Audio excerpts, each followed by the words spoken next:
Polisi telah mengungkap motif di balik aksi peledakan yang dilakukan oleh seorang siswa di SMA Negeri 72 Jakarta Utara yang terjadi pada Jumat 7 November lalu. Pelaku disebut nekat melakukan aksinya karena merasa kesepian dan menyimpan dendam.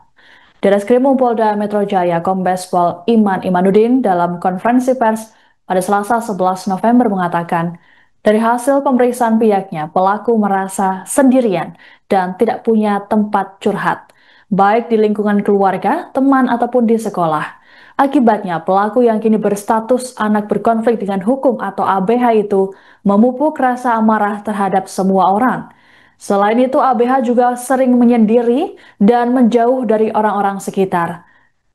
Kasubdit Kontra Naratif Direktorat Pencegahan Densus 88 AKBP Maindra Eka Wardana mengungkapkan, tumpukan amarah tersebut membuat ABH mencari pelampiasan. Di sisi lain, ABH juga memiliki motif dendam terhadap pihak yang menyakitinya. Alhasil, pelaku mencari cara untuk membuat orang-orang celaka, bahkan meninggal dunia melalui internet dengan cara keji. ABH juga mengikuti komunitas online yang mengagumi segala bentuk kekerasan. Ia disebut mengagumi 6 orang pelaku penembakan massal di dunia, seperti pelaku penembakan di Columbine High School di Colorado, Amerika Serikat pada 1999, yakni Dylan Klebold dan Eric Harris. Selain itu juga pelaku penembakan massal di gereja Charleston di Carolina Selatan, Amerika Serikat tahun 2015, Dylan Stormroof. Ketiganya merupakan sosok penganut neo-Nazi. Lalu pelaku penembakan di Center Culture Islamic de Quebec, Kanada pada 2017, Alexander Bissonnette. Kemudian pelaku penembakan Masjid Christchurch, Selandia Baru tahun 2019, Brenton Tarrant. Dua nama tersebut yang kemudian ditulis ABH di senjata mainan yang dibawanya saat beraksi. Meski begitu, polisi memastikan pelaku tidak terafiliasi dengan jaringan terorisme manapun, hanya terinspirasi aksi kekerasan. Selanjutnya terjadi ledakan kedua yang bersangkutan ini di lokasi kedua di mana yang bersangkutan ditemukan dalam kondisi sudah mengalami luka di bagian kepalanya. Jadi untuk yang ledakan di masjid itu dilakukan dengan menggunakan remote, ya, dengan menggunakan remote. Nah, untuk ledakan yang kedua, di mana ditemukan yang bersangkutan di lokasi pada saat yang bersangkutan ditemukan luka, ini menggunakan menggunakan sumbu, sehingga mengakibatkan luka di bagian kepala yang bersangkutan. Itu sengaja diledakkan dengan kesalahan atau tidak sengaja ya Pak? Tidak sengaja? Tidak, sengaja. Memang mau meledak kena diri? Iya, ada maksud. Ada maksud, masih motif maksudnya yang bersangkutan meledakkan itu di bagian kepalanya, kami masih melakukan pendalaman karena kami saat ini sedang mengedepankan pemulihan baik itu kesehatan maupun psikologis yang bersangkutan. Berarti bersangkutan luka berat ya Pak?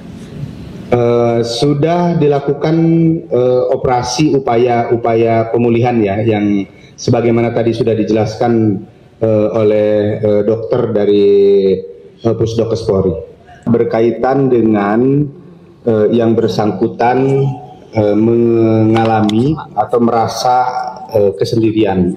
Kemudian selanjutnya yang bersangkutan mengikuti situs-situs atau melihat tayangan-tayangan dari media sosial atau dari internet, sehingga menginspirasi yang bersangkutan ABH ini untuk melakukan sesuatu sebagaimana yang dilihatnya. Ini kami peroleh dari hasil analisa terhadap petunjuk-petunjuk dan alat bukti yang kami dapatkan selama proses penyelidikan dan penyidikan, serta ditunjang dengan keterangan dari saksi-saksi yang sudah memberikan keterangannya kepada kami. Kemudian tadi ada pertanyaan dari mana sumber atau bagaimana ABH ini memperoleh barang-barang yang dibutuhkan tersebut. Dalam hal ini kami masih menunggu dari ABH tersebut karena sampai dengan saat ini yang bersangkutan masih menjalani perawatan. Sudah dilakukan 1 kali operasi tindakan medik terhadap. Ledakan di SMA Negeri 72 Kelapa Gading, Jakarta Utara pada Jumat 7 November lalu mengakibatkan puluhan siswa mengalami luka-luka dan harus menjalani perawatan medis. Para korban mengalami tingkat luka yang bervariasi, bahkan ada yang mengalami cacat permanen. Tak hanya para korban, pelaku juga mengalami luka dan masih menjalani perawatan di Rumah Sakit Polri Kramat Jati, Jakarta Timur. Ketua Umum Komnas Perlindungan Anak atau PA Agustinus Sirait yang ditemui selesai menjenguk di Rumah Sakit Islam Jakarta Cempaka Putih Senin 10 November mengungkapkan ada korban yang harus diamputasi bagian jari tangan. Tak hanya itu, ada juga korban yang kehilangan daun telinganya akibat insiden ini. Sementara itu, Dirut RSIJ Cempaka Putih Pradono Handoyo dalam keterangan pada Selasa 11 November mengatakan ada korban ledakan yang mengalami pecah gendang telinga. Terkait kondisi tersebut, Pradono menyebut peluang korban membaik masih terbuka, namun tidak bisa pulih secara keseluruhan. Menurut Pradono, ada 11 korban yang dirawat di RSIJ Cempaka Putih, mayoritas mengalami trauma pendengaran. Lebih lanjut dikatakan oleh Pradono bahwa ada 1 korban yang harus menjalani operasi cangkok kulit di bagian wajah imbas luka bakar parah yang diderita. Tindakan medis ini dilakukan karena kulit korban tak bisa pulih secara keseluruhan jika penyembuhan dilakukan secara alami. Adapun kondisi korban lain berinisial AAS juga patut jadi sorotan karena ia mengalami kelainan di dekat batang otak imbas kejadian ini. Hal tersebut diungkap oleh orang tua AAS, Ugi, dalam keterangan pada Senin 10 November. Ugi menjelaskan sang anak telah menjalani operasi kedua dan kondisinya kini terus membaik. Menurutnya, masih ada operasi ketiga terkait kondisi anaknya tersebut. Hal ini terjadi karena AAS berada di posisi sangat dekat dengan bom yang dipasang pelaku. AAS pun langsung tak sadarkan diri dan digotong rekan-rekannya untuk dilarikan ke rumah sakit saat kejadian. Adapun pelaku yang kini berstatus anak berkonflik dengan hukum atau ABH dipindahkan ke Rumah Sakit Polri Kramat Jati, Jakarta Timur. Kabid Humas Polda Metro Jaya, Kombes Pol Budi Harmanto dalam konferensi pers pada Senin 10 November menjelaskan, pemindahan dilakukan agar pelaku bisa dipantau langsung demi kepentingan penyelidikan. ABH saat ini dalam kondisi sadar dan memungkinkan untuk dimintai keterangan. Sementara itu, Kapolda Metro Jaya, Irjen Pol Edi Suheri dalam keterangan pada Selasa 11 November menyatakan pihaknya memberikan pendampingan psikologis untuk para korban. Data terakhir mencatat ada total 96 korban, terdiri dari 67 luka ringan, 26 luka sedang, dan 3 luka berat. Saat ini masih ada 28 orang yang menjalani perawatan di beberapa rumah sakit seperti Rumah Sakit Yarsi, Rumah Sakit Pertamina, dan Rumah Sakit Polri. Selanjutnya dari jajaran Puslapor Mabes Polri, di Reskrim Polda Metro Jaya dan Satreskrim Polres Metro Jakarta Utara telah melakukan penggeledahan di rumah anak yang berkonflik dengan hukum atau ABH. Berikutnya kami telah memeriksa 16 orang saksi yang terdiri dari para korban, baik para guru dan para siswa, termasuk ABH dan keluarga ABH. Berdasarkan keterangan yang kami himpun, ABH yang terlibat dalam ledakan ini dikenal sebagai pribadi yang tertutup, jarang bergaul, dan tidak memiliki ketertarikan pada konten kekerasan serta hal-hal yang ekstrim. Selain itu, kami juga bersama Densus 88 anti teror telah menganalisis rekaman CCTV, ponsel, serta aktivitas dari ABH yang terlibat untuk mendalami motif dan latar belakang yang bersangkutan. Kemudian dari Bidokes Polda dan Biro SD Polda Metro Jaya bersama SSG Mabes Polri dan Himpunan Psikologi Indonesia juga telah melaksanakan penanganan medis dan trauma healing bagi siswa, guru, dan keluarga korban dengan pendampingan psikolog yang dilakukan secara berkelanjutan.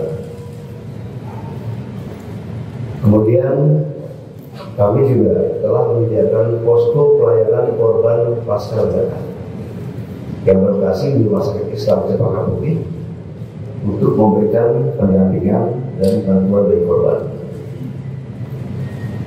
Berdasarkan data terakhir yang kami himpun, total korban akibat peristiwa tersebut tercatat sebanyak 96 orang dengan rincian 67 orang luka ringan, 26 luka sedang, dan 3 orang luka berat.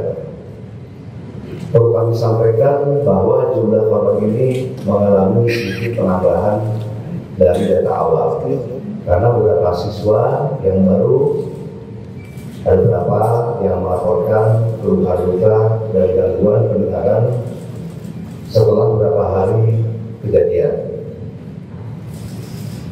Kemudian dapat kami sampaikan juga bahwa seluruh korban telah mendapatkan perawatan medis di sejumlah fasilitas kesehatan, yaitu Rumah Sakit Islam Cempaka Putih, Rumah Sakit DRC, Rumah Sakit Pertamina, Balai Kesehatan Lantamal, Puskesmas Kelapa Gading, dan Rumah Sakit Polri.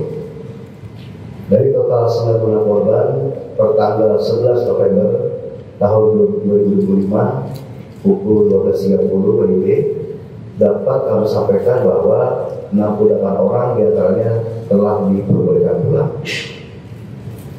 Sedangkan 28 orang lainnya masih menjalani perawatan dengan rincian 13 orang di Rumah Sakit Islam Cempaka Putih, 1 orang di Rumah Sakit Polri, dan 14 orang di Rumah Sakit DRC.